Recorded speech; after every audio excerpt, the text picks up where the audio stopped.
In today's video, I'm going to be going through how to bring in a new leg into Cabinet Vision. There's one of two ways to do it. The first being setting up a leg that Cabinet Vision creates itself for you, or alternatively bringing in a model, a 3D model, and assigning machining to that and creating your own custom leg. To do both ways, we're going to start with a new folder in our Material Manager, and we're going to go ahead and say New, and I'm going to select Type Leg. For this one, I'm just going to name it leg example 1, and I'm going to make my description the same. In this now, I can go and change my unit of issue, which will be each. And here I can select a couple of types of legs that Cabinet Vision can create itself for me. All I'm going to do is I'm just going to select the tapered for now. I can give it its height. This must also, for safety, match the height of the model that you want to bring in if you want to do it that way. And then the width that you can assign for the leg as well. When saying next, I can go and assign my color to it, finish type to it, as well as texture to it. Once that's done, I can go ahead and say finish. With these settings now, I'll have the same settings here as I do with most of my materials. However, always make sure your load model here is active so that we can go in and modify the model for the leg. Under the leg tab, you'll see we can adjust the leg height here. This must always be true to size, otherwise it won't work with your constructions and it might look odd. What we can do now is I can go and double click on my to open up my material properties, and from there I can go into model. In my model now, you'll see there's the leg that Cabinet Vision created for me itself. Now I can either take this leg and I can add machining to it, or I can remove it and add my own model and then use that to create my own leg. So what I'm going to do is I'm going to select my tapered leg, I'm going to remove it, my mounting hole, I'm going to remove it. To add my own model here now, I need to do two things first. I need to make sure that I'm selected on primary work plane and I have a locked view mode selected. Once that's done, you'll see add hardware becomes available. Then I'm going to go ahead and say add hardware. I'm going to go and check where I saved my leg and I'm going to open it. There's my little model. All I can do now is I can flip it on its X, Y, and Z axes. But before I do that, I'm just going to bring it in and make sure it's correct.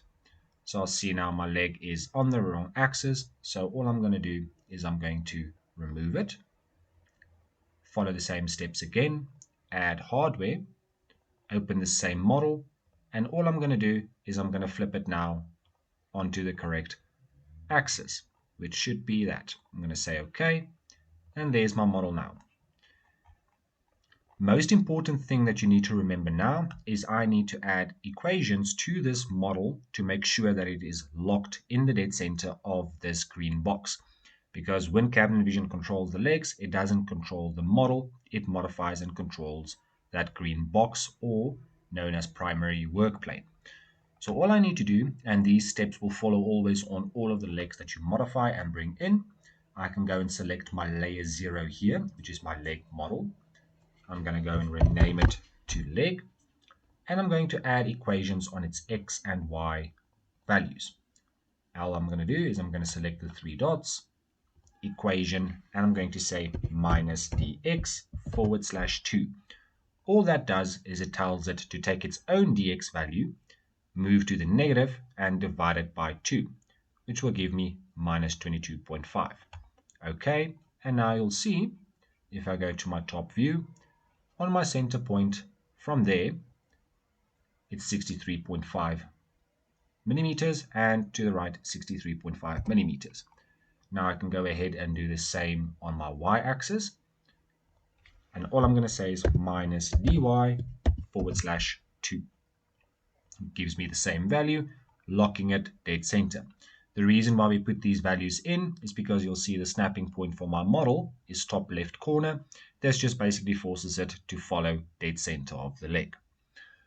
Once that's done, I can now go and add my machining for this. Adding machining is relatively simple. All I'm going to do is I'm going to double click on my primary work plane, and I'm going to go to my back face. On my back face, I can now go and say I want a hole. I'm going to say I want a 5mm diameter and I want it 10 mils deep, and I can go and click it where I need it. For this, I'm going to just add one hole dead center. You can add other holes all around as you need, but for now, for this, I'm just going to add one. Once that hole is in, you'll see now there's my hole. Now you'll see because I put it on the back work plane, it faces downwards, which means it's incorrect. So what I'm going to do is I'm going to delete that hole, do it again, going to front work plane, hole, same parameters, select where I want it, return, and there you'll see my hole is now firing.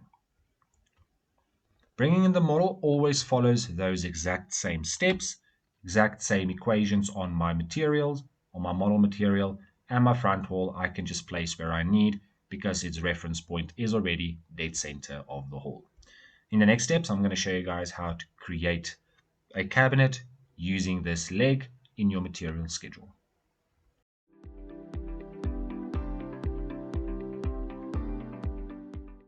I'm going to show you how to use that leg in one of two ways on a cabinet, either by modifying my material schedule. You can also set it up as a standard in your material schedules, or creating a cabinet and then modifying my legs on that cabinet specific.